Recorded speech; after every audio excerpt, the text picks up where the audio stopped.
اعوذ باللہ من الشیطان اللعین الرجیم بسم اللہ الرحمن الرحیم الحمد للہ رب العالمین والعاقبۃ للمتقین والجنۃ للمؤمنین والنار للمنافقین الحمد للہ الذی جعلنا من المتمسکین بولایت علی بن ابی طالب واولادہ المعصومین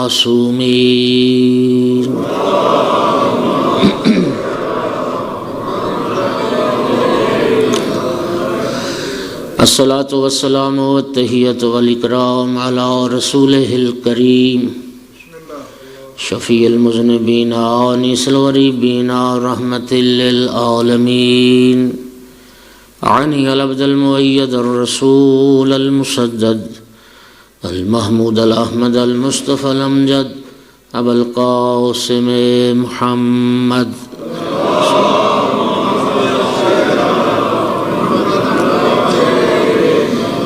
ثم الصلاة والسلام والتحیۃ والاکرام علی آلہ الطیبین الطاہرین المعصومین المنتجبین المنتخبین المظلومین لا سیما علی بقیت اللہ فی الارضین اما بعد فقال سبحانہ وتعالی فی کتابہ المجید اعوذ باللہ من الشیطان الرجیم بسم اللہ الرحمن الرحیم وعد اللہ الذین آمنوا منکم وعملوا الصالحات لَيَسْتَخْلِفَنَّهُمْ فِي الْأَرْضِ كَمَا اسْتَخْلَفَ الَّذِينَ مِنْ قَبْلِهِمْ وَلَيُمَكِّنَنَّ لَهُمْ دِينَهُمُ الَّذِي ارْتَضَىٰ لَهُمْ وَلَيُبَدِّلَنَّهُمْ مِنْ بَعْدِ خَوْفِهِمْ أَمْنًا يَعْبُدُونَنِي وَلَا يُشْرِكُونَ بِي شَيْئًا وَمَنْ كَفَرَ بَعْدَ ذَلِكَ فَأُولَٰئِكَ هُمُ الْفَاسِقُونَ صلوات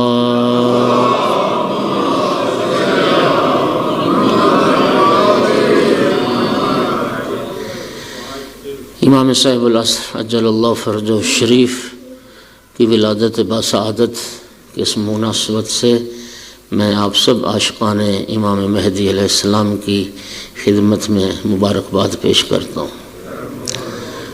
خیر مبارک، اللہ آپ کو سلامتی عطا فرمائے۔ مومنین کرام، بڑی مبارک شب ہے۔ امام محمد باقر علیہ السلام نے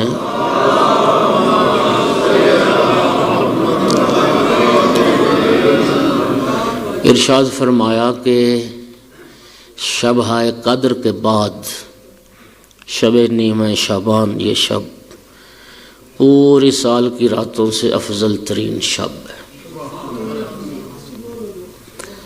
اور آج اس شب کی اہمیت میں اضافہ اور اس طرح سے ہو گیا ہے کہ ساتھ یہ شب جمعہ بھی بن گئی ہے۔ شب جمعہ بھی اور شب نیمہ شعبان بھی۔ امام علیہ السلام نے فرمایا کہ خداوند عالم نے ہمارے جد رسول اللہ کے لیے، ہمارے جد رسول اللہ کو شب قدر عطا کی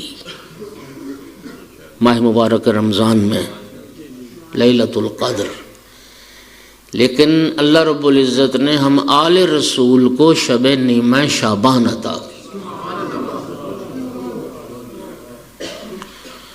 شب قدر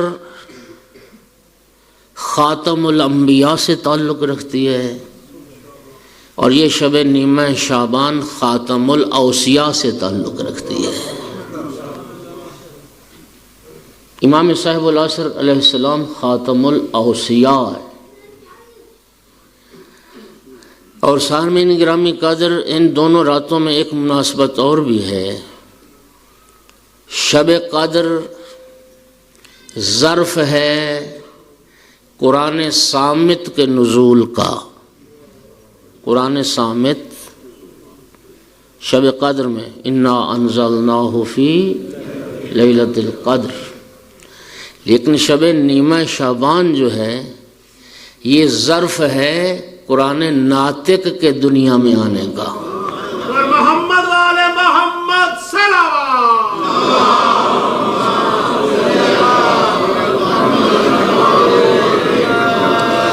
یہ اس کریم کا کرم ہے کہ سال بھر میں پروردگار نے کچھ ایام ایسے رکھے، کچھ راتیں ایسی رکھیں۔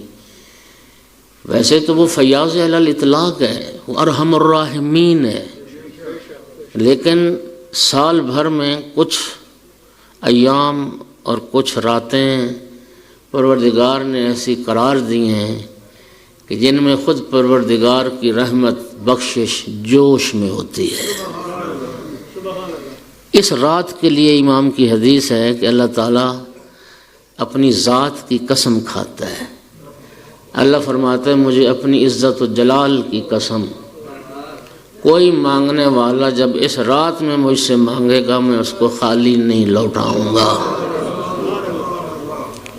ایک روایت میں البتہ یہ فرمایا کہ ماں باپ کا نافرمان، قطع رحمی کرنے والا، زانی اور شراب خور شخص، اس کی دعا کے لیے فرمایا نہیں مستجاب، باقی جو مانگے گا مجھے اپنی عزت جلال کی قسم میں اس کو عطا کروں۔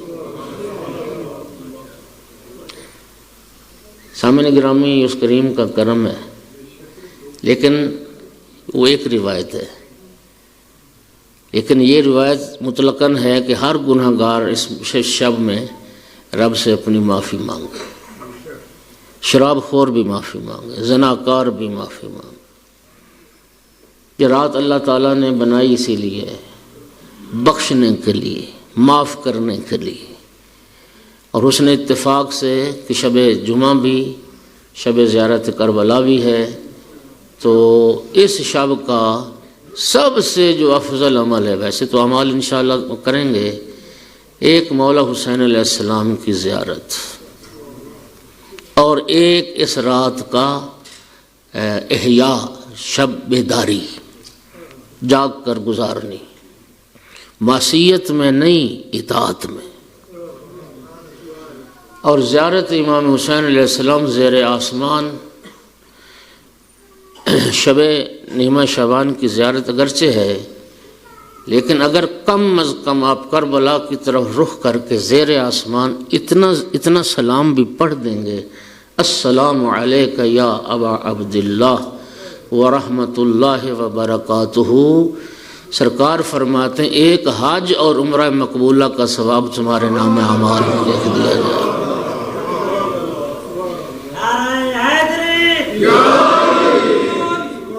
باقی اس شب کی دعائیں بھی ہیں مفاتیح میں، اور دعاؤں کی جو دوسری کتاب میں ان میں موجود ہیں، کوئی لمبی چوڑی دعائیں بھی نہیں ہیں، لیکن ویسے یہ شب احیاء کی شب ہے، تلاوت قرآن کی جائے، دعائے کمیل کی تلاوت کی جائے، اور چونکہ ماہ شعبان المعظم ہے، مومنین کرام میں التماس کروں گا مناجات شعبانیہ آج کی شب میں کم از کم، اگر ہر رات نہیں تو مناجات شعبانیہ اس کو ضرور پڑھنا ہے آپ نے۔ یہ امیر المومنین علیہ السلام کی تعلیم کردہ مناجات ہے۔ رہبر معظم نے سوال کیا تھا امام خمینی رضوان اللہ تعالیٰ علیہ سے کہ آغا یہ اتنا بڑا انقلاب، 2500 سالہ شہنشاہی طاغوتی نظام کا خاتمہ اکھاڑ کے پھینک دینا اور اسلامی انقلاب کی کامیابی، یہ آپ کس چیز کا، اس انقلاب کو، کامیابی کو کس چیز کا مرہون منت سمجھتے ہیں؟ امام خمینی نے فرمایا تھا 2 دعائیں ہیں، اور دونوں مولا علی علیہ السلام کی تعلیم کردہ دعائیں ہیں، ایک دعائے کمیل اور دوسری مناجات شعبانیہ۔ یہ ابھی کچھ دن ہوئے ایک کلپ وائرل ہوا امام خمینی رضوان اللہ علیہ کا، کبھی سنیے گا، فرما رہے تھے اللہ اکبر، وہ فرما رہے تھے لوگ جانتے نہیں ہیں، لوگ مناجات شعبانیہ کی عظمت سے آشنا نہیں ہیں۔ فرمانے لگے کہ نہ ہوتے معجزات، نہ ہوتی کرامات، اور کوئی دلیل بھی نہ ہوتی، ہمارے ائمہ کی حقانیت کے لیے صرف ایک مناجات شعبانیہ کافی تھی، صرف ایک مناجات شعبانیہ۔ تو الحمدللہ شب جمعہ بھی ہے اور شب ولادت صاحب العصر بھی ہے، تو اس مناجات شعبانیوں کو بھی ضرور، اور باقی جو شعبان کے دن باقی رہ گئے ضرور پڑھیے گا، اور اللہ توفیق دینا ایک بار ترجمے کے ساتھ پڑھنا، خدا کی قسم سمندر ہے معرفت توحید کا، اور کس طرح سے وہ مناجات ہے، انسان کا دل گواہی دینے لگتا ہے کہ اگر میں گناہگار اس انداز میں رب سے مانگوں تو دل گواہی دیتا ہے کہ خدا میری اس مناجات کو، میری التجا کو ضرور قبول فرمائے گا۔ ایک صلوات سارے حضرات بلند آواز سے۔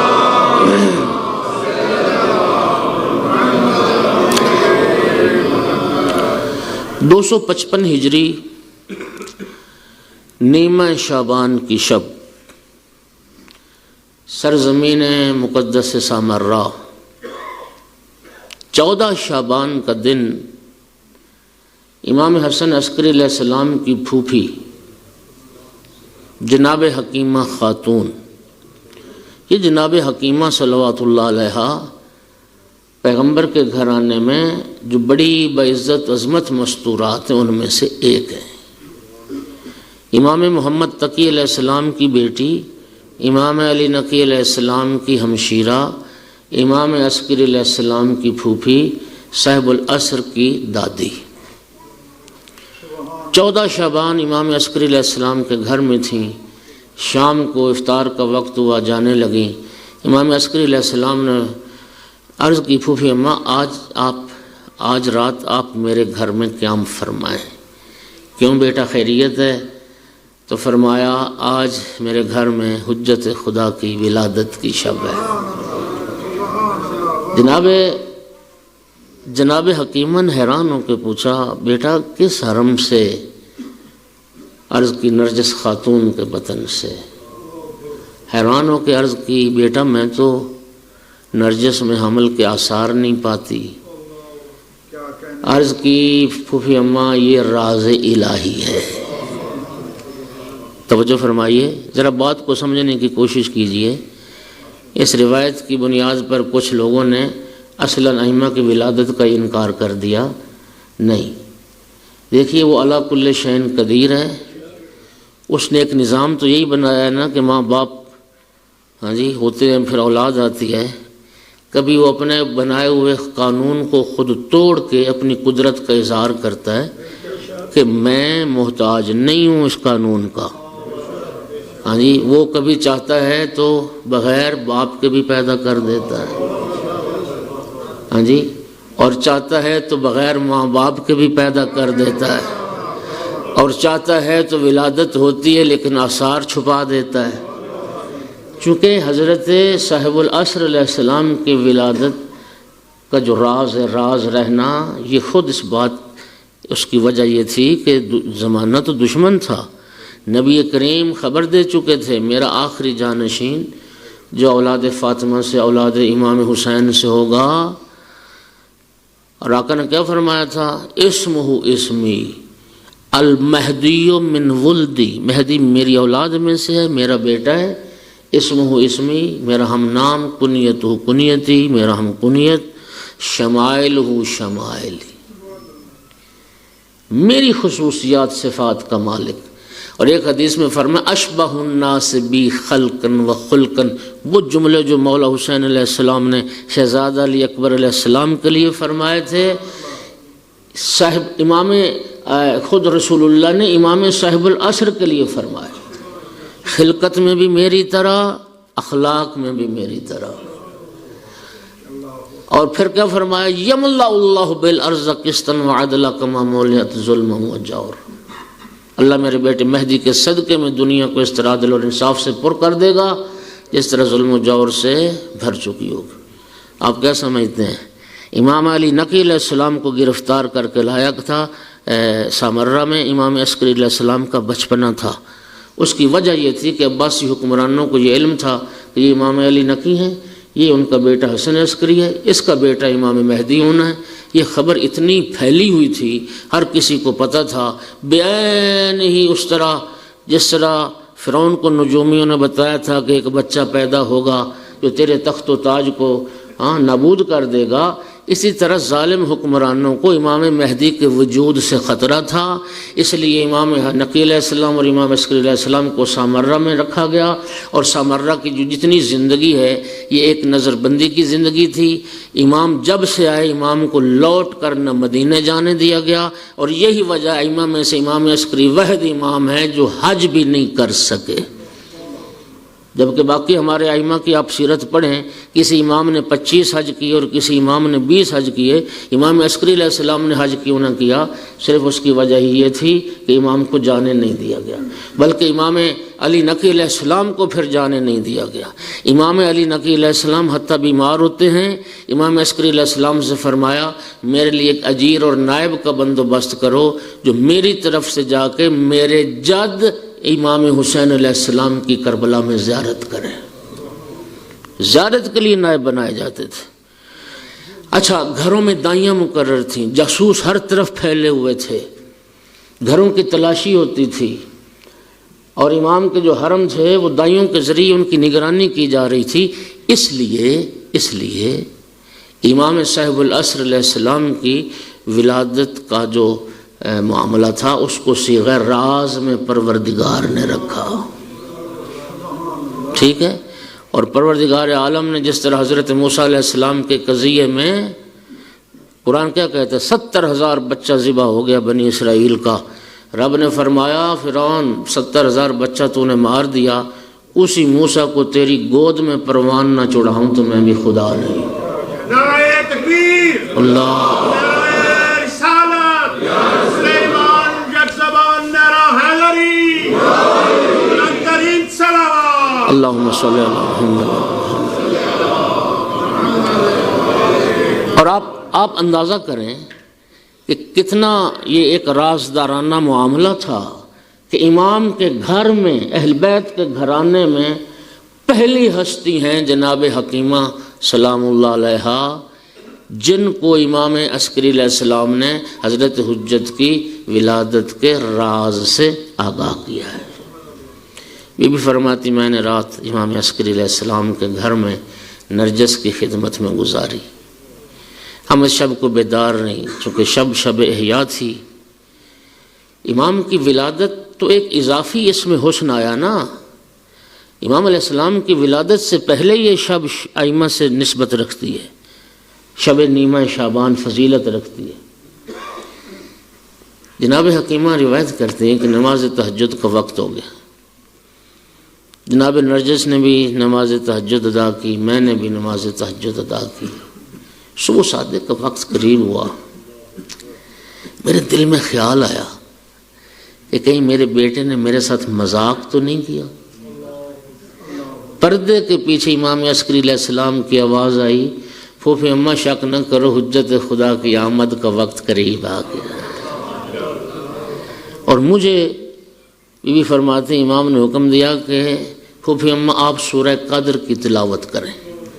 میں نے سورہ قدر کی تلاوت شروع کی، ایک نور کا پردہ میری نگاہوں کے سامنے آ گیا، میں نرجس کو دیکھ نہ سکتی تھی، چند لمحوں کی بات تھی کہ وہ نور کا پردہ جب میری نگاہوں سے ہٹا تو میں نے کیا دیکھا، ایک خوبصورت چاند جیسا بچہ جس کی پیشانی سجدہ خالق میں رکھی ہو۔ صلوات پڑھ دو محمد والے کی ذات۔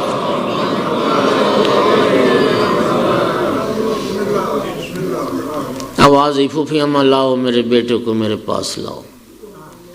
جناب حکیمہ نے بیٹے کو اٹھا کے امام عسکری علیہ السلام کے حوالے کیا، دیکھا آقا کے کندھوں پر یہ آیت لکھی تھی، قُلْ جَاءَ الْحَقُّ وَزَهَقَ الْبَاطِلُ إِنَّ الْبَاطِلَ كَانَ زَهُوقًا، کہ حق آ گیا اور باطل مٹ گیا، بے شک باطل مٹنے والی شے ہے۔ وَتَمَّتْ كَلِمَةُ رَبِّكَ، دوسرے کندھے پر یہ آیت لکھی ہوئی تھی۔ امام علیہ السلام نے اپنی زبان مبارک بیٹے کو چسائی، اور مومنین میں لفظوں کا ذمہ دار ہوں۔ جس طرح امیر المومنین علیہ السلام کی ولادت ہوئی اور نبی کریم نے مولا امیر المومنین کو ہاتھوں پر اٹھایا، اپنا لعاب چسایا، زبان چسائی، اور مولا امیر المومنین سے رسول اللہ نے تقاضا کیا کہ یا علی کچھ سناؤ، تو دست رسالت پر 3 دن کے بچے نے عرض کی تھی یا رسول اللہ ما اقرا، کیا پڑھوں؟ تورات پڑھوں، زبور پڑھوں، انجیل پڑھوں یا قرآن؟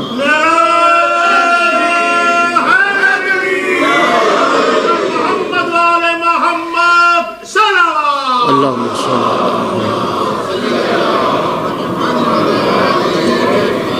امام صاحب العصر علیہ السلام نے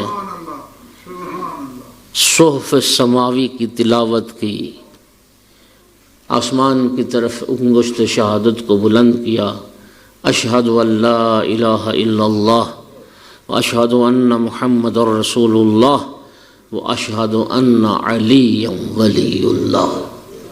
صلوات پڑھ دو سارے۔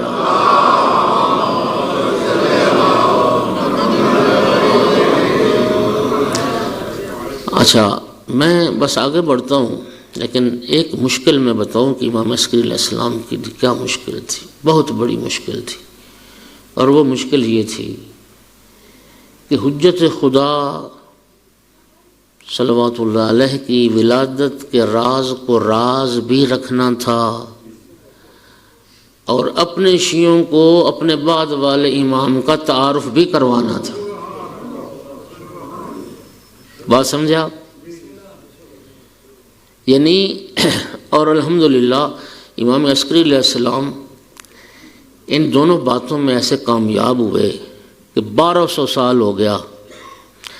امام عسکری علیہ السلام کی زندگی میں بہت تھوڑے وہ خوش نصیب تھے جن کو امام صاحب العصر علیہ السلام کی زیارت کروائی گئی، بہت تھوڑے وہ خوش نصیب تھے، لیکن امام علیہ السلام نے اس مہدویت کے عقیدے کو اور اپنے فرزند کی ولادت کو اور اپنے بعد والے امام کا تعارف جو کروایا 1200 سال سے، پہلے غیبت، اچھا جو غیبت صغریٰ سے پہلے کی زندگی ہے وہ بھی ایک طرح کی غیبت ہے، وہ بھی ایک طرح کی غیبت تھی، بہت محدود لوگوں کو امام کی زیارت ہونے پائی۔ پھر غیبت صغریٰ کا دور، پھر غیبت کبریٰ کا دور، اور آج تک غیبت کبریٰ کا دور چل رہا ہے، لیکن الحمدللہ ثم الحمدللہ ثم الحمدللہ ہر امامت کا عقیدہ رکھنے والا شخص اس بات پر معتقد ہے اور پختہ عقیدہ رکھتا ہے کہ زمانے کے امام کی ولادت ہو چکی ہے اور امام اس دنیا میں موجود ہیں اور خوش نصیب ہوتے ہیں جو آقا کی زیارت بھی کرتے ہیں۔ صلوات پڑھ دیجئے سارے بولیں۔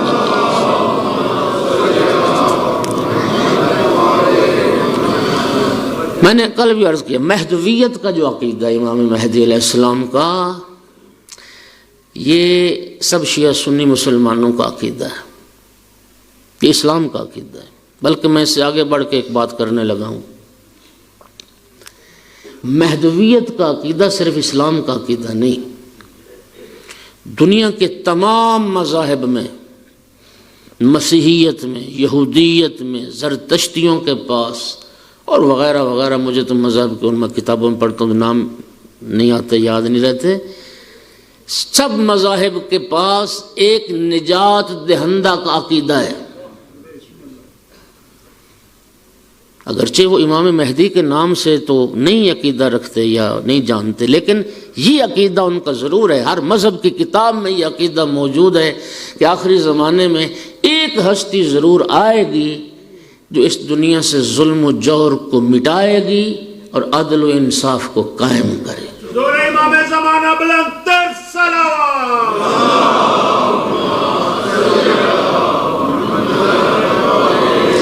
منجی بشریت، مظلوم انسانیت کا نجات دہندہ، یہ عقیدہ سب کیوں پایا جاتا ہے؟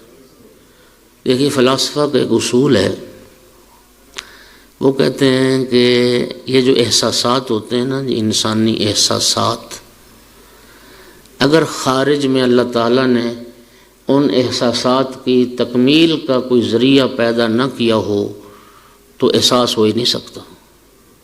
مثال سے واضح کرتا ہوں، انسان پیاس محسوس کرتا ہے، اگر اللہ تعالیٰ نے پیاس بجھانے والی چیزیں خلق نہ کی ہوتی تو کبھی پیاس کا احساس نہ ہوتا۔ انسان بھوک محسوس کرتا ہے، اگر اللہ تعالیٰ نے بھوک مٹانے والی چیزیں خلق نہ کی ہوتی تو انسان کبھی بھوک محسوس ہی نہ کرتا۔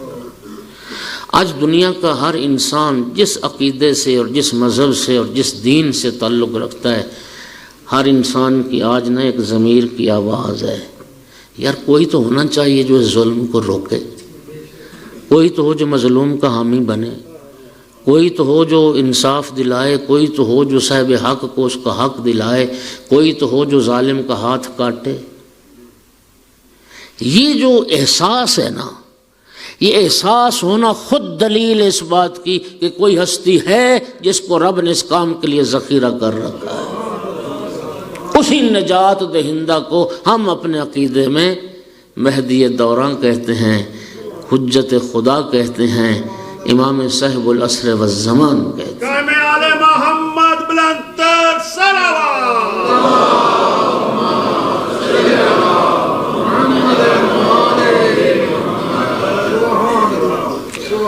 اچھا، عجیب اتفاق ہے، اہل سنت حضرات میں بھی کچھ علماء ایسے ہیں جو آقا کی ولادت کا عقیدہ رکھتے ہیں کہ آقا کی ولادت ہو چکی، اور خیر سے جنہوں نے انکار کیا نا ولادت کا، اس کی وجہ صرف یہ ہے کہ اگر کہیں کہ زندہ ہیں تو پھر ثابت کیسے کریں گے 1200 سال سے اتنی لمبی زندگی کیسے ہو سکتی ہے؟ تو چونکہ ان سوالوں کے جوابات نہیں ہیں، لہٰذا انہوں نے آسانی اسی میں ڈھونڈی کہ سرے سے انکار ہی کر دو کہ امام مہدی آئیں گے، ابھی آئے نہیں، ولادت ہوئی نہیں۔ یہ بے نہیں وہی معاملہ ہے کہ جب معراج جسمانی پیغمبر پر جواب نہ بن سکا تو معراج جسمانی کا انکار ہی کر دیا کہ پیغمبر کو معراج جسمانی ہوا ہی نہیں، معراج روحانی ہوا ہے۔ یعنی بستر تو سرکار کا بستر پر تھے، بدن مبارک وجود بستر پر تھا، روح گئی تھی، خواب میں معراج ہوئی تھی، صرف اس لیے کہ اگر معراج جسمانی کے قائل ہوں تو جدید سائنسی زمانے میں اس کو ثابت کیسے کریں گے؟ کیسے انسان اس دنیا سے نکلا اور فضاؤں میں اور خلاؤں میں اور کہاں کہاں پہنچا اور 18,000 عالم کی سیر کر کے بھی آ گیا؟ علامہ علی نقی نے بڑا خوبصورت جواب دیا۔ وہ فرماتے ہیں، دیکھو جوابات بہت ہیں لیکن انہوں نے ایک خوبصورت جواب دیا۔ وہ فرماتے ہیں کہ رسول اللہ نے یہ کب کہا کہ میں گیا معراج پر؟ وہ تو اللہ فرماتا ہے میں لے گیا معراج پر۔ صلوات پڑھ دو بلند آواز سے۔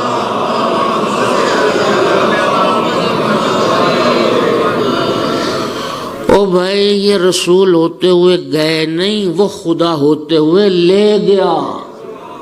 نعرہ تکبیر، اللہ اکبر، نعرہ رسالہ، یا رسول اللہ، امام جگ زبان نعرہ حیدری، محمد آل محمد کی عظمت پہ بلندتر صلوات۔ اللہ رسول اللہ۔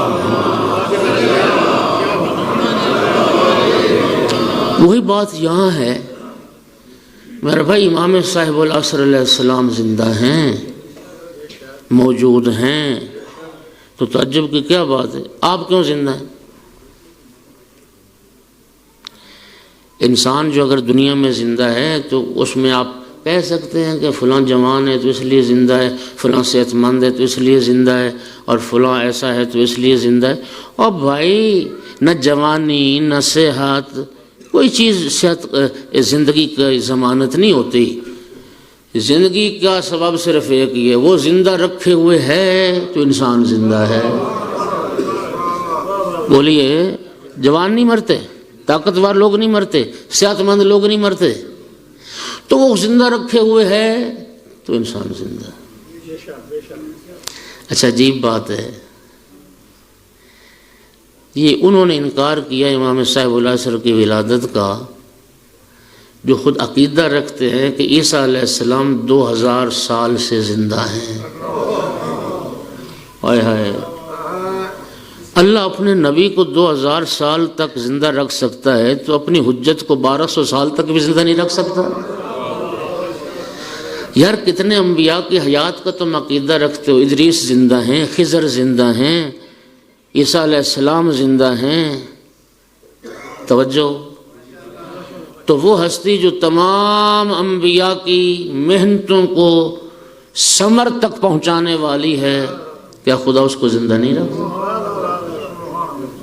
توجہ فرما رہے ہیں نہیں فرما؟ اچھا یہ ایک الگ بحث ہو جائے گی. میں قرآن پاک میں ایک آیت ذرا اس کو ذرا سنیے غور سے. حضرت یونس علیہ السلام کو مچھلی نے نگل لیا اور یونس علیہ السلام نے مچھلی کے شکم میں تسبیح شروع کر دی. وہ تسبیح جو ذکر یونسیہ کہلاتی ہے، کیا ہے جی؟ سبحانک لا الہ الا انت، کیا جی؟ لا الہ الا انت سبحانک انی کنت من الظالمین. اچھا یہ بڑی عظیم تسبیح، بڑی عظیم، لا الہ الا انت سبحانک انی کنت من الظالمین. یہ جو ہی یہ تسبیح کی تو آگے آیت کیا ہے؟ فاستجبنا لہ. ادھر حضرت یونس کی زبان پر یہ تسبیح آئی، تیری ذات پاک و پاکیزہ ہے، میں ہی قصوروار ہوں.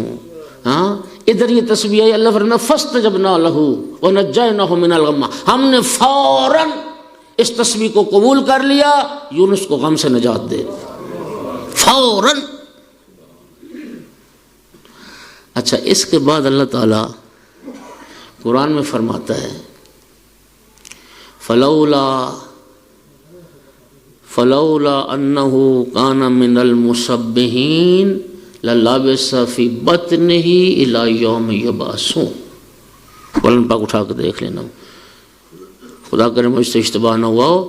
فلولا انہ کان من المسبحین للبث فی بطنہ الی یوم یبعثون. اللہ قرآن میں فرماتا ہے اگر یونس مچھلی کے شکم میں تسبیح نہ کرتے قیامت تک مچھلی کے شکم میں رہتے. سنو یار، قیامت تک مچھلی کے، او بھائی قیامت تک مچھلی رہتی تو یونس مچھلی کے شکم میں رہتے. او بھائی اگر وہ ایک مچھلی کو قیامت تک زندہ رکھ سکتا ہے، اپنی آخری حجت کو جس کے صدقے میں کائنات کا نظام چل رہا ہے زندہ نہیں رکھ. صلوات پڑھ دو محمد والے محمد کی ذات.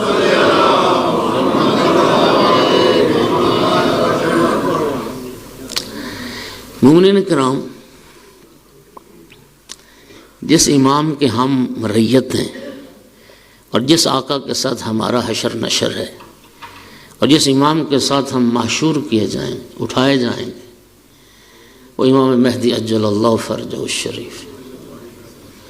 اور 12 اماموں میں ذرا سنیے غور سے، 5 تن پاک کے بعد 14 معصوموں میں کہوں، 14 معصومین میں 5 تن پاک کے بعد جس امام کی، جس معصوم کی عزت، عظمت، مقام، مرتبہ باقی سب ائمہ سے زیادہ ہے، وہ تیرے زمانے کا امام،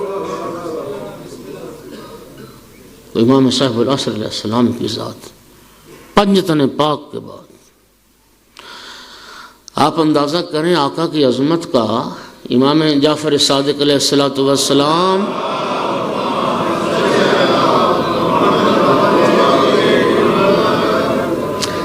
اپنے بیٹے مہدی کا تذکرہ کر رہے تھے. کسی نے پوچھا ابن رسول اللہ، آپ کا بیٹا دنیا میں آ چکا یا آئے گا؟ چونکہ امام مہدی علیہ السلام کا تذکرہ اور آقا کی غیبت کا تذکرہ نبی پاک کے زمانے سے شروع ہے. ہر امام معصوم نے یاد کیا ہے امام مہدی کو، اور ہر امام نے امام مہدی علیہ السلام کی غیبت کی بات بھی کی ہے. امام صادق علیہ السلام سے عرض کیا کہ آپ کا بیٹا مہدی دنیا میں آ چکا، یہ آئے گا؟ امام نے فرمایا آئے گا، ابھی نہیں آیا بیٹا ہمارا قائم، آئے گا. اور پھر سننا ایک جملہ، امام علیہ السلام نے فرمایا لو ادرکتہ لخدمتہ ایام حیاتی. اللہ اکبر. رئیس مذہب تشیع، بنیان گزار مذہب تشیع، امام جعفر صادق علیہ السلام جنہوں نے اپنے علوم سے دنیا کائنات کو پر کر دیا، وہ امام فرما رہے تھے اگر میں اپنے بیٹے مہدی کے زمانے کو درک کر لیتا، میں ساری زندگی مہدی کی نوکری میں گزار دیتا. محمد بلند صلوات.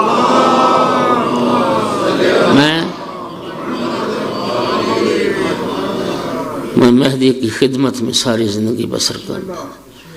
کیا عظمت امام صاحب العصر علیہ السلام کی کہ امام صادق علیہ السلام جیسی ہستی جس آقا کی نوکری کو اپنے لیے شرف جانے. امام رضا علیہ السلام اپنے بیٹے کا ذکر کر رہے تھے، قائم کا ذکر آیا. امام رضا علیہ السلام نام قائم سن کر، امام زمانے کا نام سن کر کھڑے ہو گئے تعظیم کرے.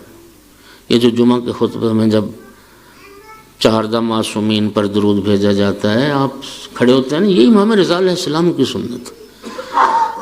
اور فعل الحکیم لا یخلو عن الحکمہ، حکیم کا فعل حکمت سے خالی نہیں. یہ امام کے نام پر قیام کرنا، قائم کے ذکر پر کھڑے ہو جانا، یہ کیا ہے؟ یہ در حقیقت ایک درس ہے، ایک تمرین ہے کہ غیبت کے زمانے میں جب قائم کے ذکر پر قیام کرنا سیکھ لو گے تو جب قائم ظہور کر لے گا پھر قیام کرنے میں دیر نہیں لگے گی. اور یوں امام نے ہاتھ سر پر رکھا. آپ دیکھتے ہیں نا مومنین یوں ہاتھ رکھتے ہیں، تو یہ کیا ہے؟ یہ اشارہ اس بات کی طرف کہ یوسف زارا آپ ظہور فرمائیں، ہماری گردنیں آپ کی راہ میں کٹنے کو تیار ہیں، ہمارے سر آپ کی راہ میں کٹنے کو تیار.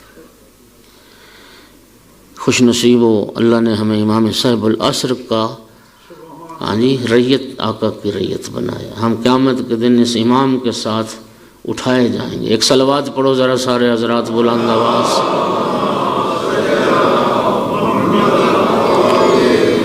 اور مومنین کرام ذرا سنیے گا، امام صاحب العصر علیہ السلام، مرحوم مجلسی نے بہار میں اس روایت کو ذکر کیا.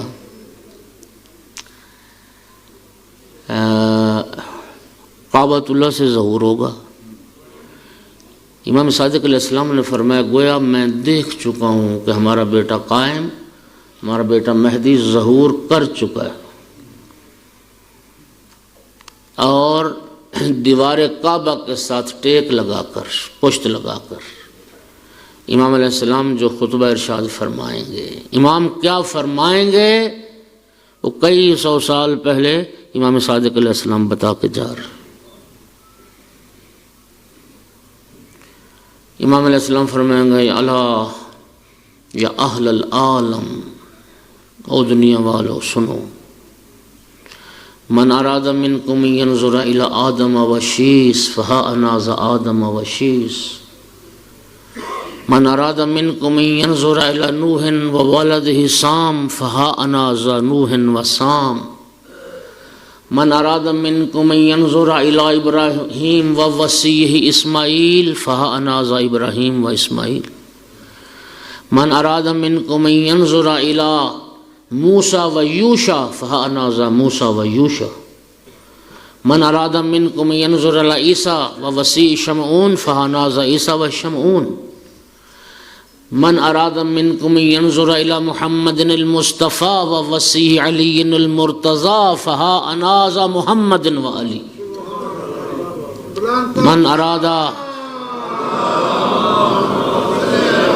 من اراد منکم ان ینظر الی الحسن والحسین فہا انا ذا الحسن والحسین، من اراد منکم ان ینظر الی الائمۃ من ولد الحسین فہا انا ذا الائمۃ من ولد الحسین.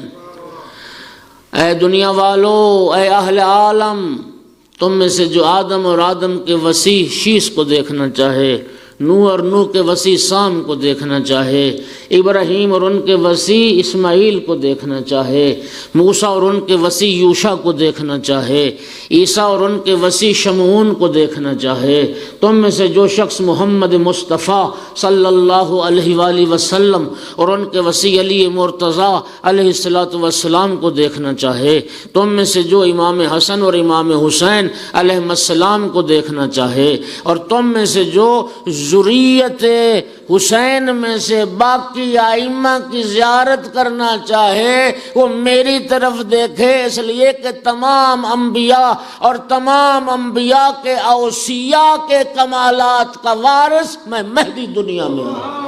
نعرہ تکبیر، نعرہ رسالت، سلیمان جگ زبان، نعرہ حیدری.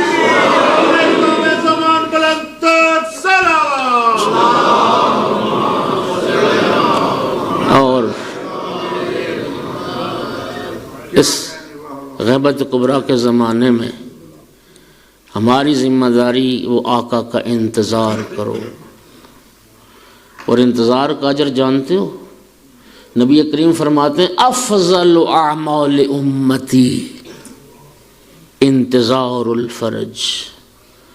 باہر آقا کا انتظار میری امت کا افضل ترین عمل ہے.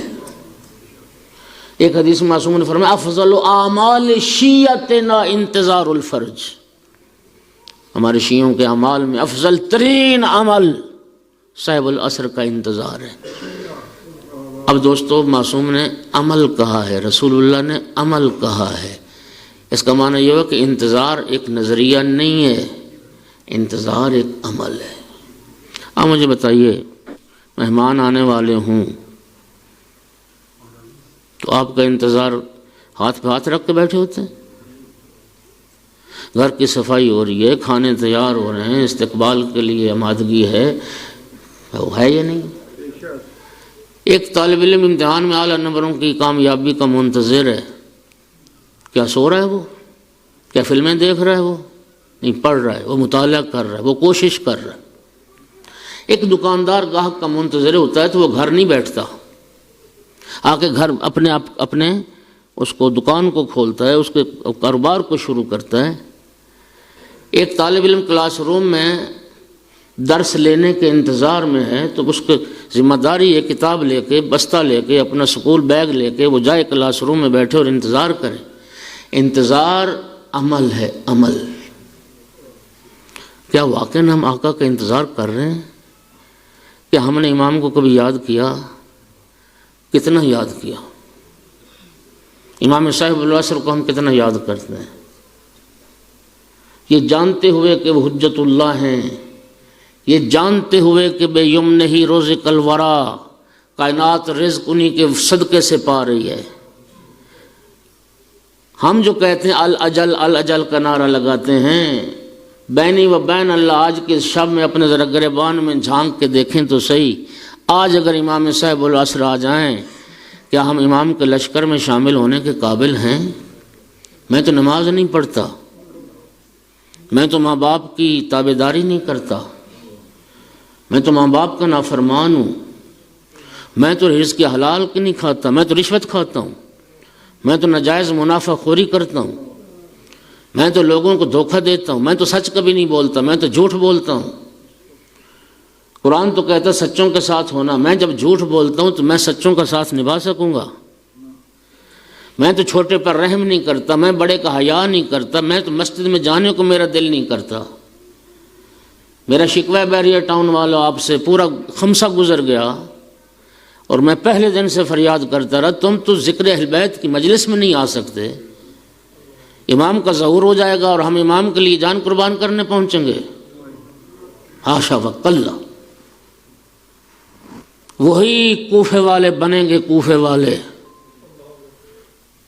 انہوں نے بھی امام کو بلایا تھا، آ جائیے. آقا آ گئے، بس پھر وہ کام یاد آ گئے. مولا امیر کا رات میں سنانا بھول گیا، امیر المومنین علیہ السلام کا خطبہ نہج البلاغہ میں کیسے لوگ مجھے ملے، میری امامت کا دم بھی بھرتے ہیں. میں کہتا ہوں جہاد کے لیے نکلو، کہتے ہیں یا علی ابھی سردی زیادہ ہے، یا علی ابھی گرمی زیادہ ہے، یا علی ابھی ٹھہر جائیں کھجوریں پک گئی ہیں، یا علی ابھی گندم کی فصل تیار ہو گئی ہے. ہاں جی ہم جائیں گے. یا امام زمان میرے بیٹے کی شادی، میری بیٹی کی شادی ہے، میرا فلاں کام ہے، میرا مکان بن رہا ہے، میرا گھر بن رہا ہے، میرا بیٹا آسٹریلیا سے آ رہا ہے، میرا بیٹا کینیڈا سے آ رہا ہے. ہم تو اپنے چکروں میں، ہم نے تو امام کو کبھی امام کے لیے یاد ہی نہیں کیا. ہم تو اپنے مطلب کے لیے، ہم تو مطلبی لوگ ہیں بھائی، مطلبی لوگ. میں تو گناہ چھوڑنے کوئی تیار نہیں. آپ امام علیہ السلام کا فرمان پڑھیں. آقا نے ارشاد فرمایا جو ہمارا منتظر ہے وہ کیا کرے. امام علیہ السلام نے فرمایا فَلْيَتَّقِ اللَّهِ، ایک تو تقوی الہی کو اختیار کر. امام کے جو ساتھی ہوتے ہیں، کیا ساتھی تھے شب عاشور؟ امام حسین علیہ السلام نے فرمایا تھا، واللہ امام حسین کو قسم کھانے کی ضرورت تھی. فرمایا خدا کی قسم میرے نانا کو بھی ایسے اصحاب میسر نہیں آئے جیسے مجھے میسر آئے. اگر مولا علی نے کچھ کوفیوں کا شکوہ کیا ہے تو وہ بھی تو مولا علی کے اصحاب ہی تھے. نہج البلاغہ میں خطبہ ہے جن کو یاد کر کے امیر المومنین روتے تھے،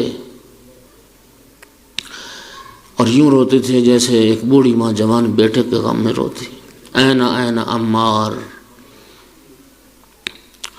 این این حیثم ابن التیہان، این این ذو الشہادتین، این اخوانی فی الدین مضوا علی الحق احیوا السنہ واماتوا البدع. کہاں چلے گئے میرے وہ دین کے بھائی؟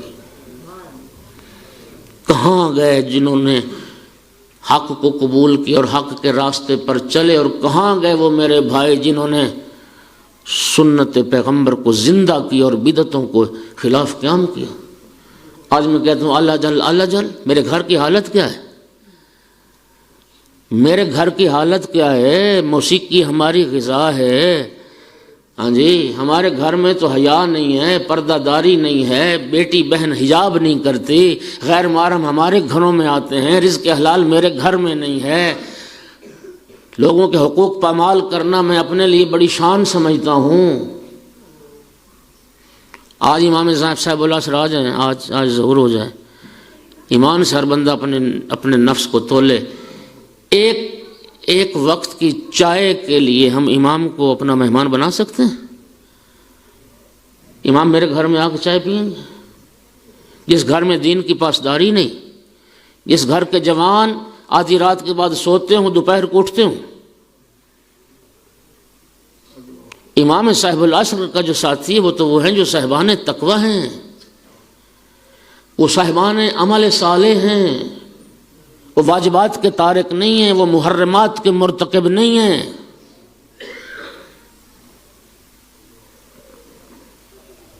آج اگر آ جائیں امام صاحب العصر، کیا ہوگا ہمارا؟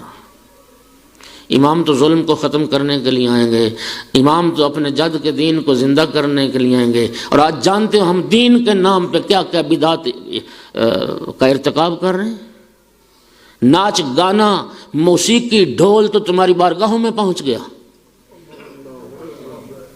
جس نے اہل بیت کے نام پر وہ چیزیں بارگاہوں میں آ گئیں جن سے اہل بیت کو تکلیف پہنچتی تھی، وہ چیزیں جن کا تعلق بےہودگی سے تھا، بے حیائی سے تھا، تم ان کو عبادت سمجھنے لگ گئے. تمہارے اندر ناچ گانا دھمال کے نام پہ آ گیا اور پھر کہتے ہم خوشی منا رہے ہیں. جب یہ ہماری حالت ہو تو ہم امام کے اس لشکر میں جہاں پاک و پاکیزہ لوگ، اور جانتے ہو امام ظہور فرمائیں گے تو امام کے ساتھ سابقین میں سے بھی کچھ لوگ آئیں گے. سابقین میں سلمان ابو ذر امام زمانہ کے ساتھ ہوں گے، مالک اشتر امام زمانہ کے ساتھ ہوں گے. ہماری شکل ہے، ہمارا عمل ہے، ہمارا کردار ہے کہ جس درجے پہ وہ فائز شخصیات امام کے ساتھی میں ہوں، میں بنوں گا امام کا ساتھی. خدا کی قسم روایتیں کہتی، آج کہتے ہیں اللہ جل اللہ جل، اور امام آئیں گے یہی نعرے لگانے والے کہیں گے یاتی بدین جدید. یہ کیسا امام ہے؟ یہ تو کوئی نیا دین لے کے آ گیا. امام نیا دین نہیں لائیں گے، امام اپنے جد کا دین لے کے آئیں گے. ہم نے اس دین پیغمبر کی اور ہم نے مذہب اہل بیت کی شکل و صورت کو اتنا مسخ کر دیا کہ ہمیں امام کا دین نیا لگے گا. دین سے ہم باغی ہیں، نماز کی ہم توہین کرتے ہیں، نمازیوں کا مذاق اڑاتے ہیں، داڑھیوں کا مذاق اڑاتے ہیں. کیا ظلم نہیں کر رہے ہم؟ آپ امام صاحب العصر علیہ السلام کے زیارت نامے کو تو پڑھیں. دین کی کجیاں دور کرنے کے لیے امام آئیں گے.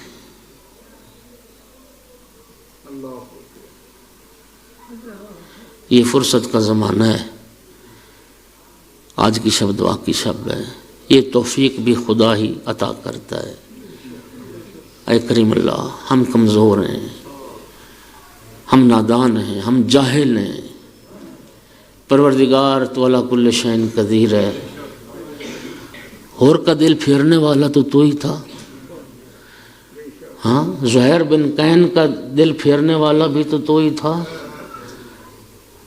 اگر وہ لوگ جو حسینی نہیں تھے اور آ کے حسینی ہو گئے تھے، پروردگار ان کے دلوں کو پھیر سکتا ہے تو پروردگار ہم پر بھی نظر کرم کر دے، اپنی حجت کے صدقے میں، آل رسول کے صدقے میں ہمیں بھی امام کی حقیقی معرفت نصیب کر دے، ہمیں اس قابل بنا دے، اس قابل بنا دے کہ آقا کو ظہور ہو، ہم آقا کے لشکر میں شامل ہونے کے اہل ہو جائیں۔ وآخر دعوانا ان الحمدللہ رب العالمین۔ ممنون اکرام تشریف رکھیں۔ ابھی آپ کے سامنے شاعر اہل بیت جناب سبز علی شہزاد بارگاہ امام